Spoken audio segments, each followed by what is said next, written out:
अगर मैं आपसे कहूं कि आप में से कौन सफल होना चाहता है, मेरे हिसाब से आप सभी लोग कहेंगे कि यार हम सभी सफल होना चाहते हैं। पर जरा रुकिए और सोचिए, क्या आप उस कामयाबी की कीमत देने के लिए तैयार हैं? चलिए इस बात को जरा एक महान इंसान के लफ्जों से समझते हैं। अगर आप सूरज की तरह चमकना चाहते हैं तो पहले आपको सूरज की तरह जलना होगा। यह कहना था हमारे देश के एक आदर्श शिक्षक, वैज्ञानिक और पूर्व राष्ट्रपति डॉक्टर एपीजे अब्दुल कलाम साहब का। मेरे ख्याल से हम में से ऐसा कोई नहीं होगा जो इन्हें न जानता हो। पर क्या आप जानते हैं कि इन्हें सब लोग क्यों जानते हैं और क्या है इनके प्रति सम्मान की असली वजह? तो इसका जवाब है देश के लिए उनका अमूल्य योगदान। तो आज हम जानेंगे डॉक्टर एपीजे अब्दुल कलाम और उनके राष्ट्रहित में किए गए कारनामों के बारे में। अब्दुल कलाम का जन्म 15 अक्टूबर 1921 को तमिलनाडु के रामेश्वरम में हुआ था।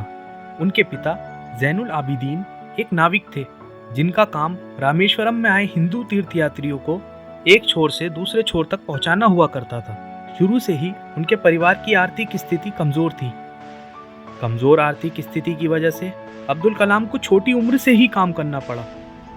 एक वक्त तो ऐसा भी आया जब उन्हें अपनी पढ़ाई जारी रखने के लिए सुबह 4 बजे उठकर अखबार बेचना पड़ता था। इतना परिश्रम करने के बाद भी वो अपना पूरा ध्यान पढ़ाई पर लगाते थे। उन्होंने अपनी स्कूल की पढ़ाई अपने ही गांव के एक साधारण स्कूल से पूरी की और उसके बाद तिरुचिरापल्ली के सेंट जोसेफ कॉलेज में एडमिशन ले लिया, जहां रहकर उन्होंने सन 1954 में फिजिक्स में बैचलर की डिग्री हासिल की। पढ़ाई के प्रति उनके लगाव के चलते वो सन 1955 में मद्रास आ गए, जहां मद्रास इंस्टीट्यूट ऑफ टेक्नोलॉजी से उन्होंने एरोस्पेस इंजीनियरिंग यानी कि अंतरिक्ष अभियांत्रिकी की पढ़ाई पूरी की। पढ़ाई के बाद इनके पास 2 ऑफर आए, एक मिनिस्ट्री ऑफ डिफेंस DRDO से और दूसरा इंडियन एयरफोर्स से। उन्होंने पहले इंडियन एयरफोर्स का इंटरव्यू दिया। वहां 25 लोग आए और सीटें केवल 8 थीं। अब्दुल कलाम की 9वीं रैंक आई और वो इंडियन एयरफोर्स में सेलेक्ट नहीं हो पाए। उस वक्त किसको पता था कि ये साधारण सा दिखने वाला लड़का आगे चलकर पूरे देश की डिफेंस फोर्सेस को ही नई नई मिसाइलें और टेक्नोलॉजी देगा। उसके बाद उन्होंने DRDO का इंटरव्यू दिया और उसमें सफलता हासिल की। वहां उन्होंने अपने करियर की शुरुआत इंडियन एयरफोर्स के लिए एक छोटे से हेलीकॉप्टर का डिजाइन बनाकर किया। कुछ साल DRDO में काम करने के बाद साल 1972 में उनका transfer Indian Space Research Organisation यानी कि इसरो में हो गया और यहाँ पर वो इंडियन सैटेलाइट लॉन्च प्रोजेक्ट के डायरेक्टर के तौर पर नियुक्त किए गए। उस प्रोजेक्ट को उन्होंने सफलतापूर्वक अंजाम दिया। साल 1963 में इसरो ने इन्हें ट्रेनिंग के लिए नासा भेजा। नासा के प्रोफेसर्स और साइंटिस्ट ने इनके टैलेंट को देखते हुए नासा में ही जॉब और वहां की नागरिकता देने का ऑफर दिया, लेकिन उन्होंने इस ऑफर को अपने देश की सेवा के खातिर मना कर दिया। इसरो में करीब 10 साल सेवा देने के बाद वो वापस DRDO में डायरेक्टर के तौर पर आए।